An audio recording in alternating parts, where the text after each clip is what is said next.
पवित्र सेंगोल को संसद में किया स्थापित। झारखंड के 2 श्रमजीवियों को भी किया सम्मानित। प्रधानमंत्री नरेंद्र मोदी ने मन की बात कार्यक्रम में विविध विषयों पर साझा किए विचार। खूंटी में जल संचयन और जल संरक्षण के लिए बोरी बांध की अवधारणा को बताया जन भागीदारी का आकर्षक उदाहरण। श्रम और रोजगार मंत्रालय के संयुक्त सचिव कमल किशोर सोन ने कोडरमा में जल शक्ति अभियान को लेकर पदाधिकारियों के साथ की बैठक। वन रक्षा बंधन कार्यक्रम में भी हुए शामिल। और रामगढ़ स्वास्थ्य विभाग ने जैक इंटर संकाय विभाग की स्टेट टॉपर दिव्या कुमारी को बेटी बचाओ बेटी पढ़ाओ अभियान का बनाया ब्रांड एम्बेसडर। माता पिता को किया सम्मान।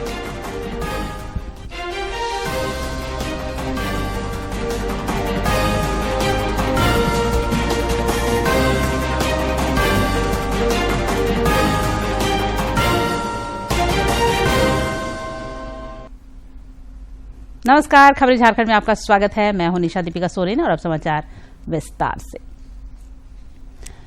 प्रधानमंत्री नरेंद्र मोदी ने आज नवनिर्मित नव्य भव्य संसद का लोकार्पण कर उसे राष्ट्र को समर्पित किया। इससे पहले उन्होंने ऐतिहासिक पवित्र सेंगोल की वैदिक मंत्रोच्चारण के बीच पूजा अर्चना की तथा इसे संसद भवन में स्थापित किया।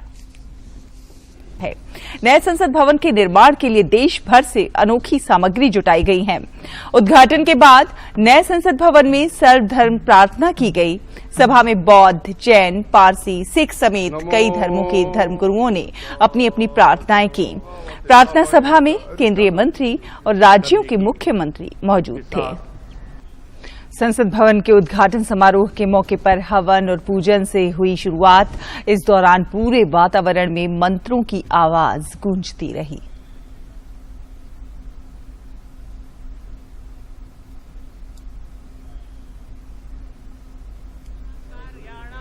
सकल प्रतिबंधक निवृत्ति पूर्वकम सफलता सिद्ध्यर्थम सर्वत्र विजयार्थम सर्वेषां जनानां सुख संतोषाभ्युदयर्थम समस्ताभ्युदयार्थम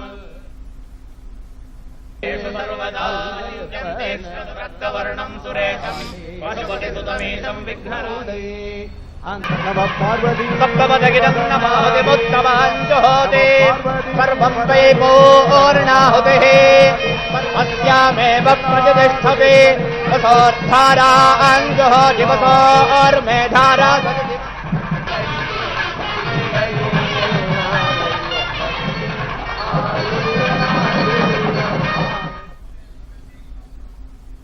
हवन पूजन के बाद तमिलनाडु के मठों से आए अधीनम संतों ने पीएम मोदी को सेंगोल सौंपा।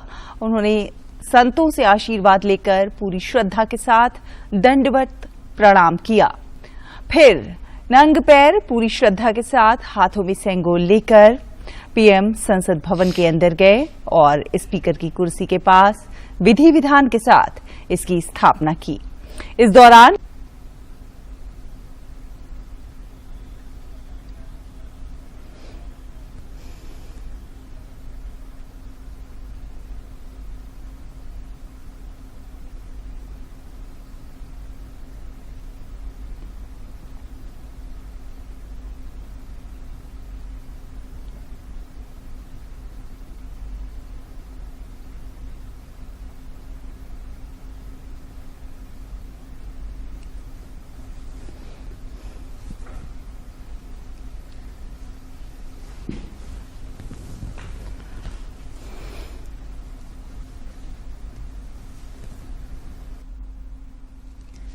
नए संसद भवन के लोकार्पण के अवसर पर प्रधानमंत्री नरेंद्र मोदी ने श्रमजीवियों को भी सम्मानित किया। प्रधानमंत्री ने अन्य श्रमजीवियों के साथ ही झारखंड के मुजफ्फर खान और राम मुर्मू का भी अभिनंदन किया। मुजफ्फर खान नए संसद भवन में मैकेनिक की सेवा दिया करते हैं और मशीनों को दुरुस्त करने की उन्हीं की जिम्मेदारी है। राम मुर्मू इस पूरे निर्माण अभियान के दौरान स्वच्छता अभियान चलाने में आगे आगे रहे। उत्तर से है सुब्रता सूत्रधार। बम्बू फ्लोरिंग का काम मुजफ्फर खान साहब झारखंड से हैं। ये मैकेनिक हैं। साइट पर किसी भी मशीन में कोई भी खराबी आई तो रिपेयर का काम इन्हीं के हाथों हुआ। भाई राम मुर्मू जी झारखंड से हैं। पूरे कार्यकाल में इन्होंने स्वच्छता अभियान चलाए रखा।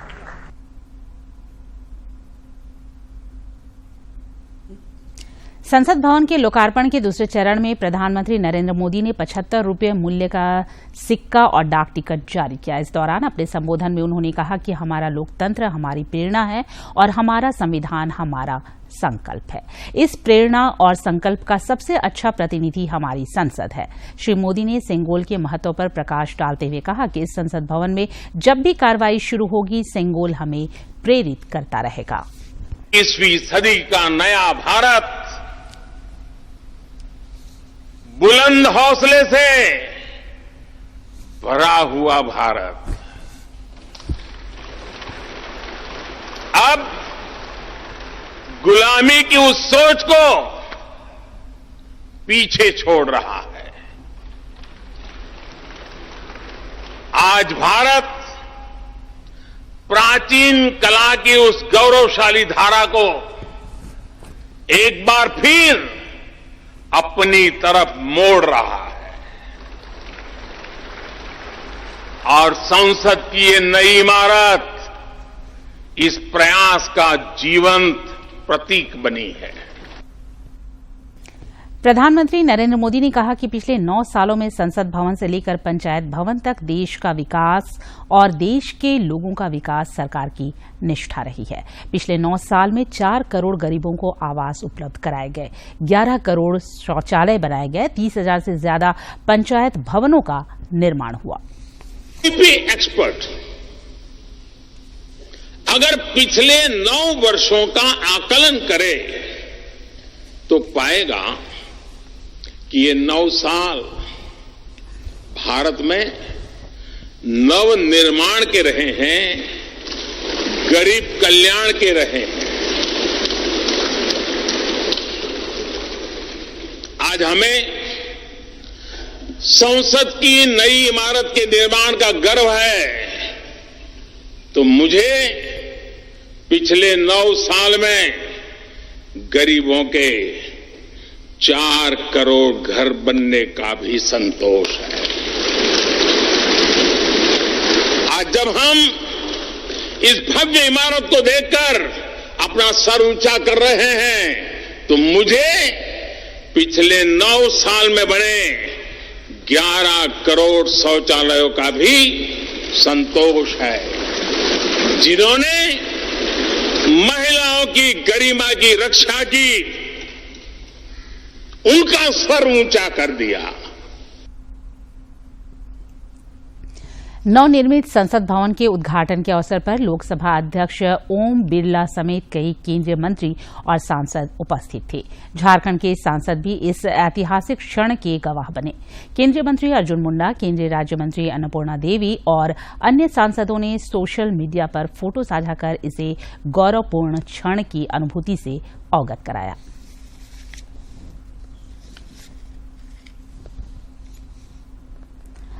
प्रधानमंत्री नरेंद्र मोदी ने आज आकाशवाणी पर मन की बात कार्यक्रम के 101वें संस्करण में देश विदेश के लोगों के साथ अपने विचारों को साझा किया और विविध विषयों की चर्चा की। इस दौरान उन्होंने खूंटी में जल संरक्षण और जल संचयन के अभियान को जन भागीदारी का आकर्षक उदाहरण बताया।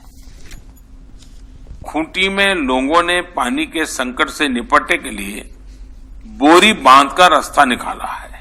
बोरी बांध से पानी इकट्ठा होने के कारण यहाँ साग सब्जियां भी पैदा होने लगी हैं। इससे लोगों की आमदनी भी बढ़ रही है और इलाके की जरूरतें भी पूरी हो रही हैं। जन भागीदारी का कोई भी प्रयास कैसे कई बदलावों को साथ लेकर आता है, खूंटी इसका एक आकर्षक उदाहरण बन गया है। मैं यहाँ के लोगों को इस प्रयास के लिए बहुत बहुत बधाई देता हूँ। आइए इस रिपोर्ट में देखते हैं उस बोरी बांध पर आधारित ये ग्राउंड रिपोर्ट, जिसमें खूंटी में जल संरक्षण और जल संचयन के काम को नया आयाम दिया है और प्रधानमंत्री ने भी आज दुनिया वालों से जिसे परिचित कराया है।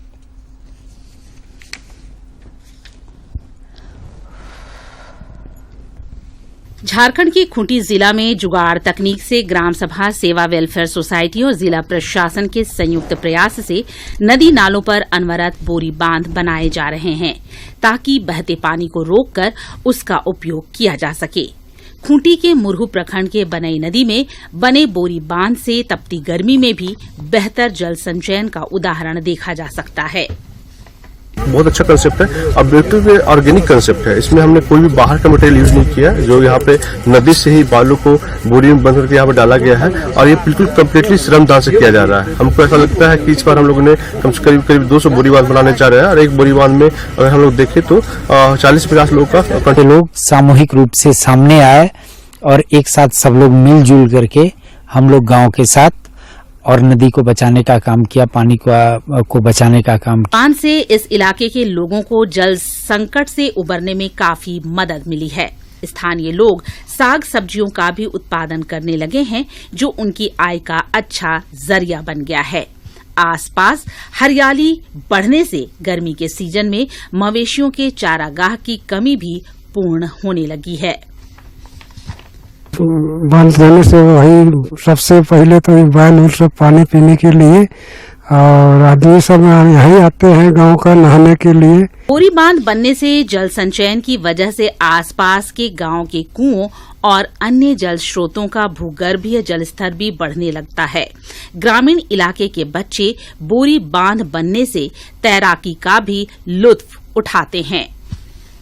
बोरी बांध से यही फायदा है, बैल बकरी सब पानी पी रहा है नहाने धोने के। खूंटी में बोरी बांध बनने के बाद ग्राम सभा ने अवैध बालू उठाव भी बंद करवा दिया है।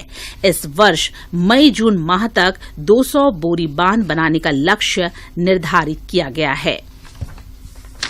खूंटी का बनई नदी है जो कुछ साल पहले तक पूरी तरह सूख चुका था और यहाँ पर सिर्फ बारिश के मौसम में ही पानी दिखता था, लेकिन आप मई के महीने में भी देख सकते हैं यहाँ पर पानी अब रुक रहा है और यहाँ पर बच्चे इस तरीके से मस्ती कर रहे हैं और यहाँ तक कि जानवरों जो आसपास के जो मवेशी थे उनके लिए भी ये नदी जो है वो पानी पीने का एक बड़ा सोर्स अब बन गया है। और ये सब संभव हुआ है सेवा वेलफेयर सोसाइटी और जिला प्रशासन के सहयोग से इस तरह से बने बोरी बांध के जरिए। तो बोरी बांध की जो क्रांति है वो पूरे खूंटी इलाके में सेवा वेलफेयर सोसाइटी की ओर से किया जा रहा है और इसमें ग्राम सभा के इन्वॉल्वमेंट के जरिए लोगों को भी जागरूक किया गया है। और यहाँ पर जो ये नदियों में जो पहले एक तरीके से अवैध बालू का उठाव होता था वो भी अब ग्राम सभा और ग्रामीण जब जागरूक हुए हैं तो उस पर भी रोक लगा है और इस तरह की नदियां जो सूख रही थी वो अब आबाद हो रही हैं। अपने सहयोगी ज्योत्सना के साथ मैं दिवाकर कुमार, दूरदर्शन समाचार, मुरहू, खूंटी। प्रधानमंत्री नरेंद्र मोदी के मन की बात कार्यक्रम को आज खास और आम सबों ने काफी संजीदगी से सुना और इसे काफी प्रेरणादायक बताया। केंद्रीय मंत्री अर्जुन मुंडा ने संसद भवन स्थित लाइब्रेरी के जीएमसी बालयोगी सभागार में मन की बात को सुना। केंद्रीय राज्य मंत्री अन्नपूर्णा देवी, भाजपा प्रदेश अध्यक्ष सह सांसद दीपक प्रकाश, सांसद विद्युत वरण महतो और आदित्य प्रसाद साहू ने भी बालयोगी ऑडिटोरियम में प्रधानमंत्री नरेंद्र मोदी के मन की बात कार्यक्रम को अन्य सांसदों के साथ सुना। नई दिल्ली स्थित भाजपा मुख्यालय में आज भाजपा मुख्यमंत्री परिषद की महत्वपूर्ण बैठक हुई, जिसमें प्रधानमंत्री नरेंद्र मोदी और भाजपा शासित राज्यों के मुख्यमंत्री और उप मुख्यमंत्री शामिल हुए। इस दौरान विभिन्न समसामयिक मुद्दों पर गहन मंथन हुआ।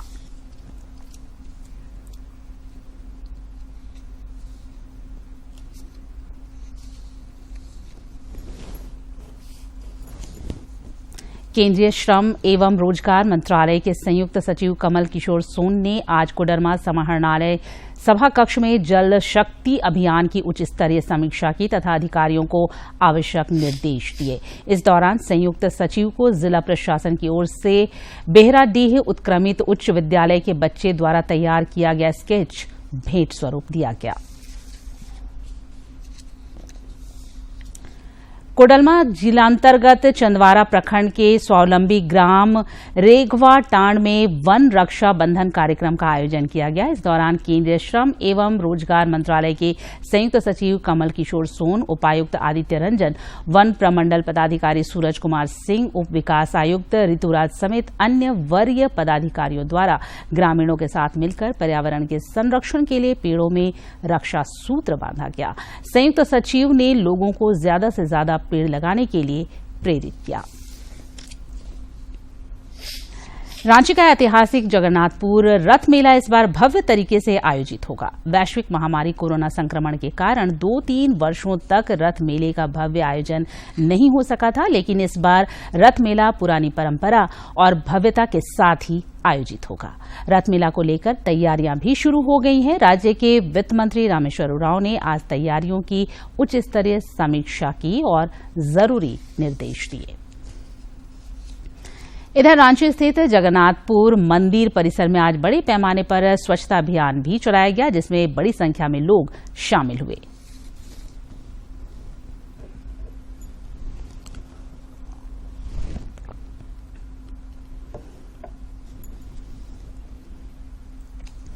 रामगढ़ स्वास्थ्य विभाग ने जैक इंटर विज्ञान संकाय स्टेट टॉपर दिव्या कुमारी को बेटी बचाओ बेटी पढ़ाओ का ब्रांड एम्बेसडर बनाया गया है। रामगढ़ के civil surgeon doctor Prabhat Kumar ने इंटर विज्ञान संकाय की जैक स्टेट टॉपर दिव्या कुमारी के घर जाकर उन्हें और उनके माता पिता को सम्मानित किया। इस दौरान सिविल सर्जन ने मोमेंटो देकर उन्हें स्वास्थ्य विभाग की ओर से बेटी बचाओ बेटी पढ़ाओ का ब्रांड एम्बेसडर बनाया। आवा भी कभी भी कोई कमी संसाधन की नहीं होगी, तो दिव्या पढ़ने का संकल्प ले चुकी हैं और देश की सेवा करेंगी, बहुत पढ़ेंगी। और इस मौके पर दिव्या कुमारी ने बेटी बचाओ बेटी पढ़ाओ के लिए ब्रांड एम्बेसडर बनाए जाने पर प्रसन्नता जताई तथा स्वास्थ्य विभाग का आभार जताया। सर, मुझे बहुत खुशी हो रही है। सर का बड़प्पन है कि वो आए मुझे गाइड करने। अभाव में रहकर दिव्या कुमारी ने जैक 12वीं की विज्ञान संकाय की परीक्षा में पूरे राज्य में सबसे ज्यादा नंबर लाकर एक नजीर पेश की है तथा वे रामगढ़ सहित पूरे राज्य में कईयों की प्रेरणा स्रोत बन गई हैं। रामगढ़ से के तिवारी की रिपोर्ट। और अब कुछ खबर राज्य के विभिन्न जिलों से।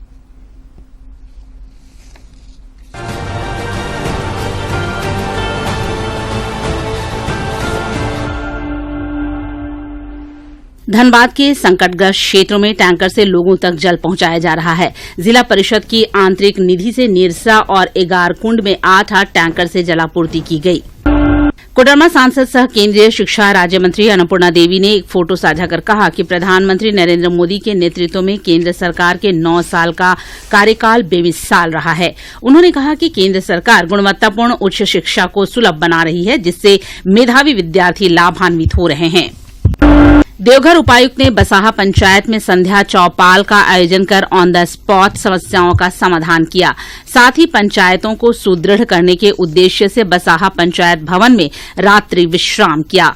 उपायुक्त ने इसके साथ ही जिला स्तर कार्यों की समीक्षा के अलावा प्रखंड और पंचायत स्तर पर भी कार्यों की समीक्षा की, ताकि सुयोग्य लाभुकों को योजनाओं के लाभ से जोड़ा जा सके। भाजपा के प्रदेश अध्यक्ष दीपक प्रकाश समेत कई राजनेताओं ने प्रखर राष्ट्रवादी नेता एवं समर्पित समाज सुधारक विनायक दामोदर सावरकर को उनकी जयंती पर उन्हें कोटि कोटि नमन किया। सांसद गीता कोड़ा ने पश्चिमी सिंहभूम अंतर्गत जगन्नाथपुर प्रखंड के मोंगरा पंचायत के देव नदी में काकुईता एवं पाउपी के बीच उच्च स्तरीय पुल निर्माण कार्य का शिलान्यास किया और उपस्थित आमजनों से सरकार की जन कल्याणकारी योजनाओं का लाभ लेने की अपील की। कोडरमा सांसद सह केंद्रीय राज्य मंत्री अन्नपूर्णा देवी ने केंद्र सरकार के 9 वर्ष पूरे होने पर होने वाले महाजनसंपर्क अभियान की तैयारियों के सिलसिले में गिरिडीह परिसदन में भाजपा के सभी मंच मोर्चों के पदाधिकारियों के साथ विचार विमर्श किया तथा कई सुझाव दिए।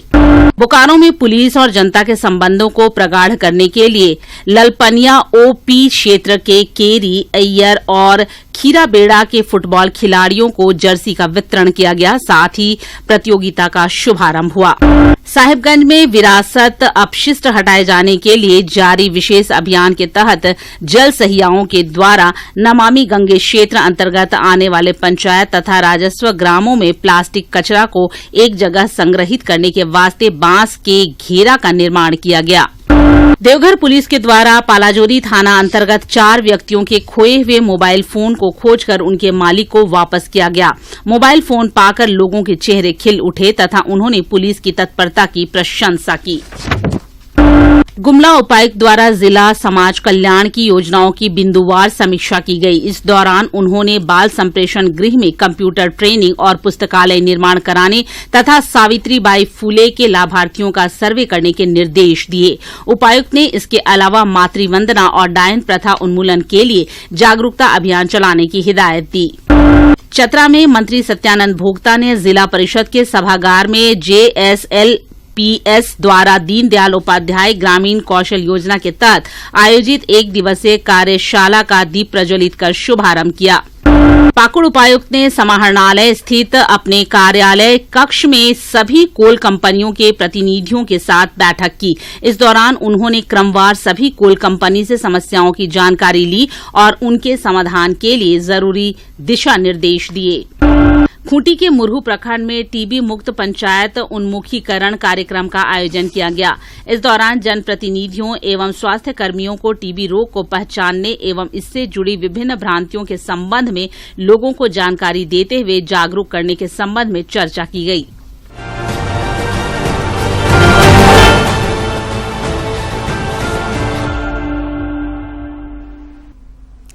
गिरिडीह में वन विभाग की टीम ने गांवा वन प्रक्षेत्र अंतर्गत हरला घाटी में गुप्त सूचना के आधार पर छापेमारी कर कई टन माइका ढीबरा को जब्त किया है।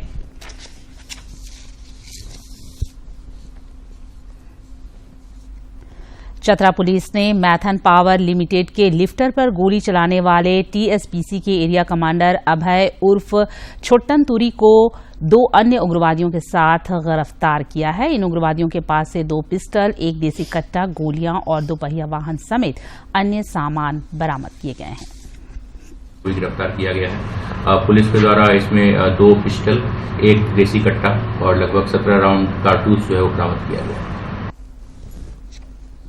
गढ़वा के धुरकी थाना क्षेत्र से अपहृत एक व्यापारी को पुलिस ने सकुशल बरामद करते हुए घटना में शामिल 2 अपराधियों को गिरफ्तार कर न्यायिक हिरासत में जेल भेज दिया है। गिरिडीह में चोरी की 7 मोटरसाइकिल के साथ पुलिस ने 2 नाबालिग चोरों को गिरफ्तार किया है। पुलिस उपाधीक्षक संजय कुमार राणा ने बताया कि इन नाबालिग चोरों के पास से एक ऐसा मास्टर चाबी भी बरामद किया गया है जिससे हर बाइक की लॉक आसानी से खुल जाती है। इनके पास से मोटर पार्ट्स भी बरामद किए गए हैं। कर रहे हैं और उसे लेकर भागने का प्रयास कर रहे हैं। उक्त सूचना पर नगर थाना प्रभारी श्री राम नारायण चौधरी और उनके साथ और अब जानते हैं मौसम का हाल। राज्य में मौसम का उतार चढ़ाव जारी है। पिछले 24 घंटे के दौरान कई इलाकों में बारिश हुई है। इधर बारिश का असर यह हुआ है कि राज्य में चढ़ते तापमान पर इससे अंकुश लगा है। मौसम विज्ञान केंद्र रांची के वैज्ञानिकों ने बताया कि 31 मई तक यही हालात बने रह सकते हैं। 30 और 31 मई के लिए येलो अलर्ट भी जारी किया गया है। केंद्र ने अगले 5 दिनों तक हालांकि अधिकतम तापमान में धीरे धीरे 4 से 5 डिग्री सेल्सियस तक की वृद्धि का अनुमान लगाया है। और अब एक नजर डालते हैं प्रमुख शहरों के आज के तापमान पर। राजधानी रांची का अधिकतम तापमान 36.2 और न्यूनतम 21.8 डिग्री सेल्सियस रिकॉर्ड किया गया। जमशेदपुर का अधिकतम तापमान 38.4 और न्यूनतम 23.6 तथा डाल्टनगंज का अधिकतम तापमान 40.6 और न्यूनतम तापमान 24.5 डिग्री सेल्सियस रिकॉर्ड किया गया।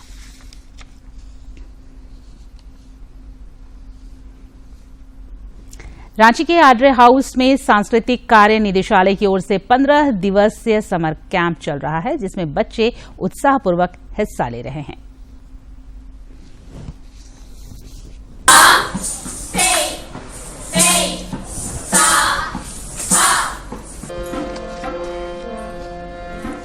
स्कूलों में गर्मी छुट्टी को देखते हुए सांस्कृतिक कार्य निदेशालय की ओर से आयोजित इस 15 दिवसीय समर कैंप में बच्चों को चित्रकला, नाटक, शास्त्रीय नृत्य, भारतनाट्यम, शास्त्रीय गायन एवं पारंपरिक लोक नृत्य का प्रशिक्षण दिया जा रहा है। इसमें चित्रकला,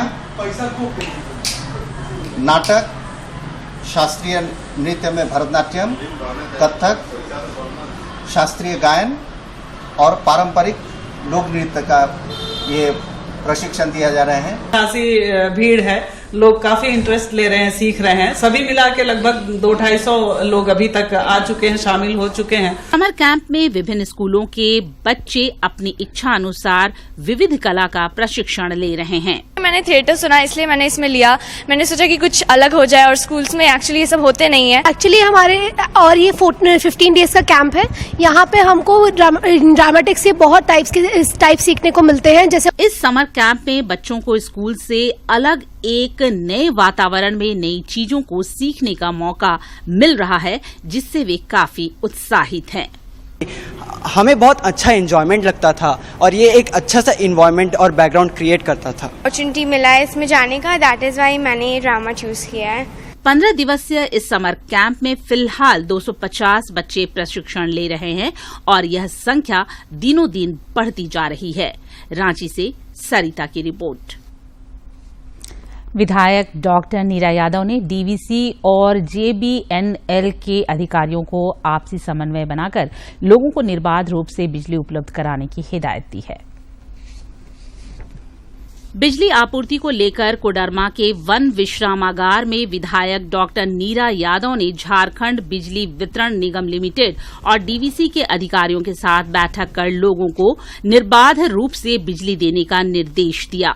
उन्होंने कहा कि जिले में पावर प्लांट होने के बावजूद पूरे कोडरमा में विद्युत व्यवस्था चरमराई हुई है, जिससे लोगों को काफी परेशानी हो रही है। अधिक बढ़ गया है प्लांट के कारण, लेकिन हमारे लोगों को क्या मिल रहा है, तो इसलिए आज हमने बात रखा है।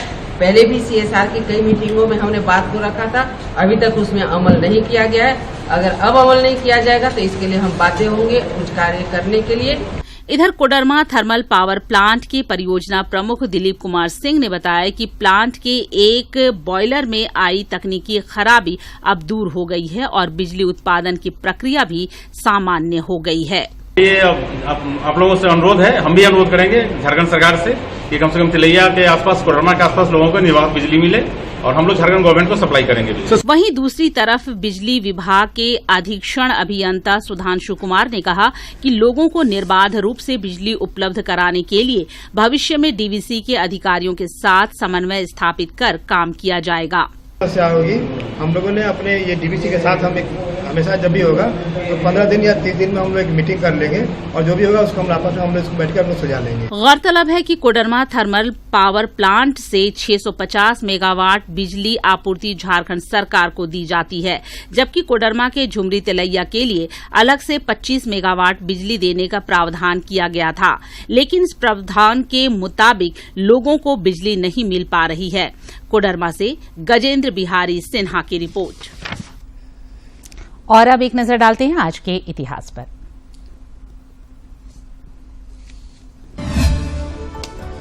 अट्ठाईस मई साल 1883 को विनायक दामोदर सावरकर का जन्म बॉम्बे प्रेसिडेंसी यानी आज के महाराष्ट्र में नासिक के भगुर में हुआ। सावरकर एक महान क्रांतिकारी, चिंतक, लेखक, कवि, दूरदर्शी राजनेता और प्रखर हिंदू राष्ट्रवादी थे। हिंदू राष्ट्रवाद की राजनीतिक विचारधारा हिंदुत्व के विकास का श्रेय सावरकर को ही जाता है। सावरकर प्रगतिशील विचारों वाले व्यक्ति थे जो धर्मों में पसरे रूढ़िवाद के कट्टर विरोधी थे। उन्होंने साल 1857 में लड़े गए पहले भारतीय स्वाधीनता संग्राम पर किताब लिखी। सावरकर पहले व्यक्ति थे जिन्होंने ब्रिटिश साम्राज्य के केंद्र लंदन में ही उसके विरुद्ध क्रांतिकारी आंदोलन संगठित किया।